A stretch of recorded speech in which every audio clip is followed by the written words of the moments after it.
C'est bon, vous êtes prêts à passer aux vraies histoires terribles maintenant? Vous êtes sûr que vous êtes prêts? Je vous laisse 2 secondes pour réfléchir.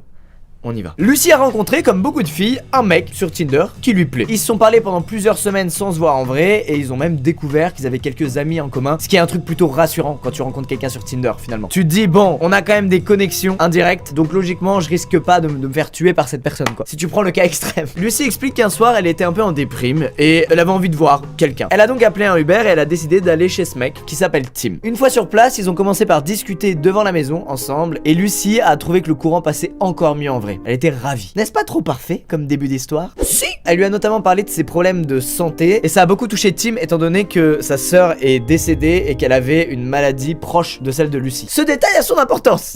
Ils sont donc rentrés dans la maison et en entrant, première remarque de Lucy, la maison ressemblait en gros à une sorte d'unité de stockage mais avec plein de trucs partout, très encombré. Tim l'a alors emmené dans sa chambre pour Netflix and chill, vous connaissez? Ils se sont posés dans le lit, ils ont parlé pendant pas mal de temps. La soirée se finit normalement et tous deux s'endorment dans le lit de Tim. Et elle a aucune remarque spéciale à faire à part que c'était un peu féminin comme déco etc. Mais bon, il fait ce qu'il veut. Mais alors, où ça cloche Lucas? Attendez qu'elle se réveille. Lucy se réveille vers 10h du mat à cause d'une horrible odeur. Elle explique que ça sentait comme s'il y avait 1000 rats décédés sous le plancher de la maison. La nuit étant passée, Lucy n'avait plus d'alcool dans le sang, elle avait totalement décuvé et elle avait donc un meilleur sens de l'observation. Elle se met à regarder autour d'elle et elle remarque que dans la penderie, il n'y a que des vêtements de filles. Elle va d'abord se dire que Tim a une copine et que c'est les fringues de sa copine et que du coup il a trompé sa meuf avec elle et c'est chaud. Elle s'est alors assise sur le lit et elle a regardé l'oreiller sur lequel elle venait de passer la nuit. Et elle constate qu'il n'y avait pas de thé d'oreiller sur l'oreiller et que surtout il y avait du sang, du vieux sang séché, comme si quelqu'un avait toussé du sang sur son oreiller en pleine nuit. Et c'est là qu'elle a une sorte de déclic. Elle a vu les vêtements de filles dans la penderie, elle se souvient que Tim lui a parlé de sa sœur qui était décédée d'une maladie. Eureka, elle comprend qu'elle est probablement dans la chambre de la sœur de Tim. Elle lui demande alors avec délicatesse si ils viennent de dormir dans la chambre de sa sœur ou pas. Et Tim lui répond que oui, c'est bel et bien la chambre de sa sœur et qu'il n'a rien changé ni lavé depuis qu'elle est décédée. Et que c'est l'endroit où elle est décédée dans ses bras. Et il explique ensuite à Lucy qu'elle lui rappelle énormément sa sœur, qu'il est vraiment